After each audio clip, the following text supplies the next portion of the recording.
Hi, I'm Kai. I'm making an open-world indie game inspired by Aztec mythology and also inspired by games like Zelda Breath of the Wild, Left 4 Dead 2, and Elden Ring. Welcome to the Devlog.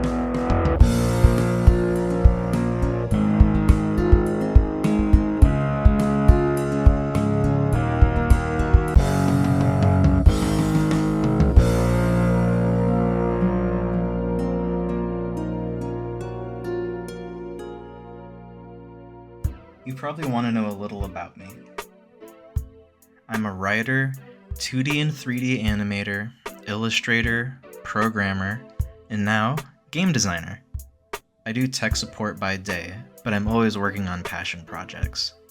Ever since I was a kid, I had a proclivity for storytelling.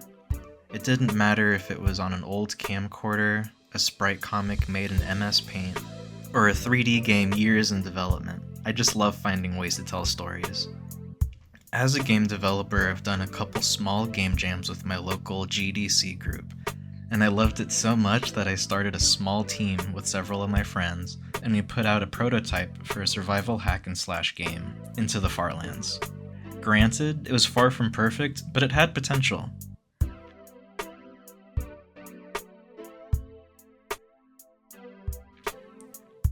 After releasing it in spring 2023, I listened to the audience feedback. I read all the comments, by the way. Everyone seemed to come to the same conclusion. It was a good start, but the combat needed serious overhaul. It felt a little repetitive, the camera needed to be free-moving instead of fixed overhead, the levels should be more open to explore, and the story needed to be more engaging. This made me rethink everything up to this point.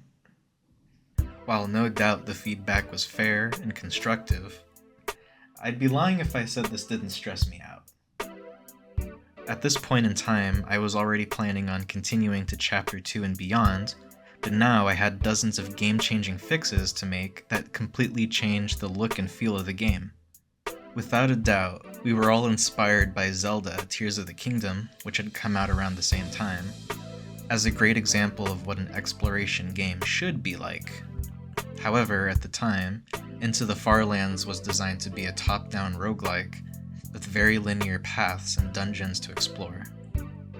After some heavy thinking, I sided with the audience, and started to modify the game into its current version.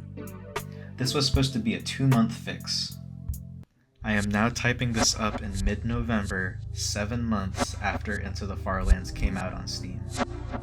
So much was changed. I even updated the title and genre of the project, but more on that later.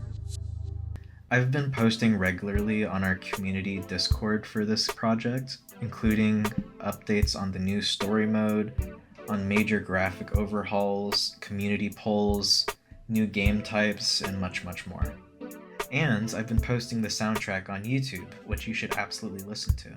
But I've been slow with making a new devlog, to the point where the last official devlog was released in July of last year.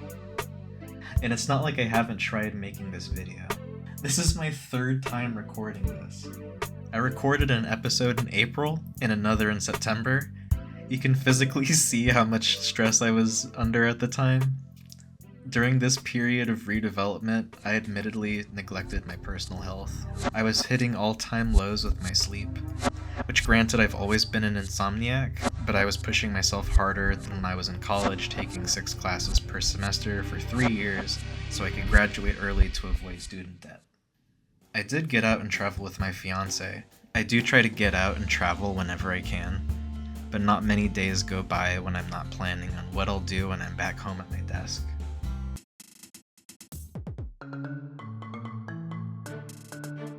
The biggest and most notable switch was the change to third-person gameplay from the top-down gameplay that we had before. It's much easier to get immersed in the world, it makes exploring more fun, and combat more chaotic.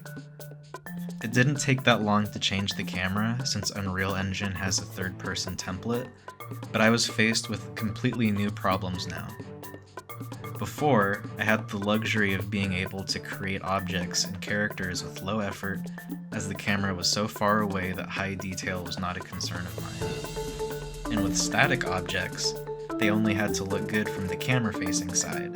The backside could be as messy as I wanted. But now, with the camera close up and able to move in all directions, suddenly the world looked ugly and unfinished. I spent a lot of time completely recreating characters, environments, and adding VFX to help the game look as good as possible. I also had to learn about procedural generation, aka getting trees and bushes to spawn automatically within a defined space. It was a lot of long nights, but the efforts paid off and the game looks so much better and fun to play.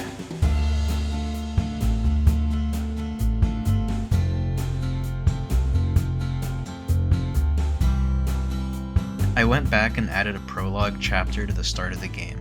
There's tutorials covering basic gameplay, and you learn more about the characters before getting to the islands. This was something missing from the demo, and I really like the new beginning. You play as Machete, a park ranger who's raising money to help his sick mom. Suddenly, the sky turns red and an earthquake releases monsters into the world. You get recruited to go on an expedition to find the source of the Crimson Sky event and put a stop to it before your mom dies from her illness. In the prologue, I introduced a new mini-boss, the Pinewood Abomination. He's a slow-moving tank covered completely in wooden spikes. He'll slash you with his claws and also shoots pine needle missiles in all directions. At the time of recording this, I'm working on some final debugs to complete before releasing the prologue story, as well as the Chapter 1 open world update. However, if you want, you can join the Discord and join the playtesting group if you want to play the Mob Rush Arena, so you can get a taste of the combat. Hopefully this will be out before December, but I am becoming notorious for over-promising deadlines, so I'll just make sure to keep you guys updated instead. I got beans, greens, potatoes, tomatoes, lamb, ram, beans, greens. We also introduced several new items and debuffs to make the game more interesting.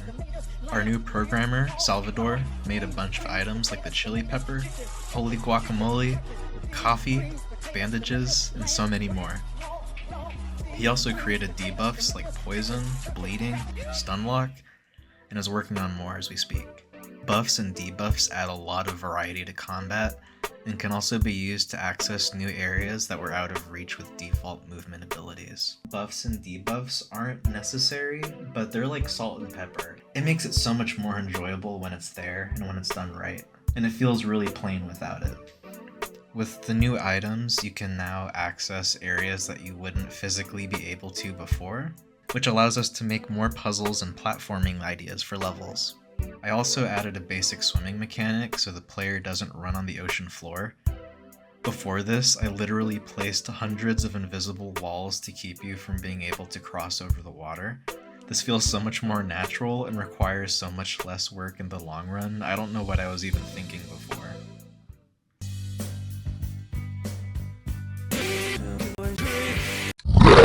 I feel like a lot of game dev boils down to learning new simple techniques that will hopefully make life easier, but requires 2 weeks of troubleshooting to properly implement.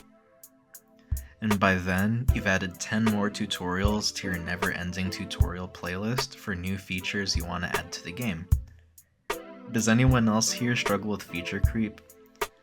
I'm getting better at dealing with it. Instead of adding them to a YouTube playlist, I consider whether it's actually necessary for the game, and if it is, then I add it to the Trello board that has notes for all future chapters, and I assign it to the chapter that seems most appropriate.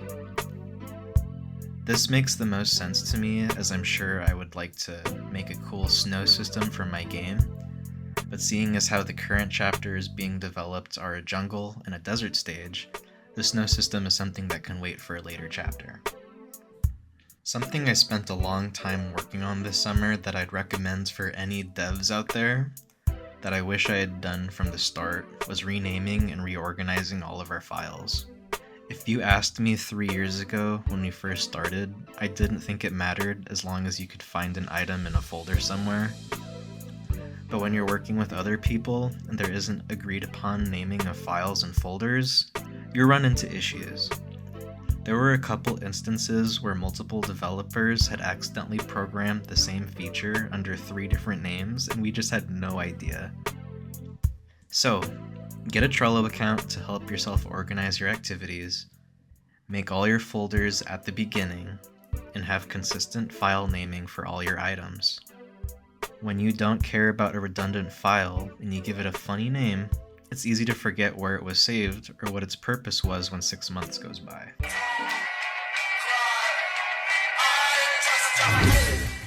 After all the reworks, the reorganizing, and getting used to working with a much smaller team, I'm proud to announce this next phase of my game development career. I wanted to update the title and logo of my game. So many things have changed about the game, it didn't feel the same anymore. This is common for projects that have been in production for a long time. A lot of times the version you see in games or film is completely different than the original concept. As a writer or designer, sometimes you have to get over your personal bias and make changes in order to make a better product. Sometimes you do want to stick with your original vision, but in my case, the story needed to come out more, and the old version felt very stale. This current version of the game is a lot more in line with what my original concept was.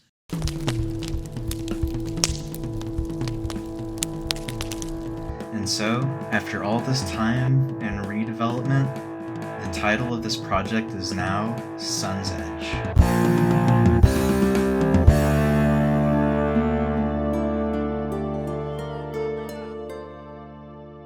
I think it's a lot more identifiable than the previous title, and it ties into the story of the game. I'll save that for a future video because I don't want to go for too long here today.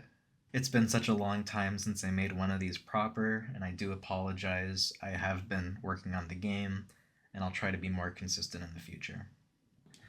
I really want to thank everyone who's followed me on my journey this far. I want to make game development my full-time job so I can keep sharing stories with you. We're about to reach our first 1,000 subs on the channel. Join us on the trail so you can watch the progress and vote for new features and enemies for future chapters. Thank you so much for watching. I'm Kai the Art Guy, and I'll see you later.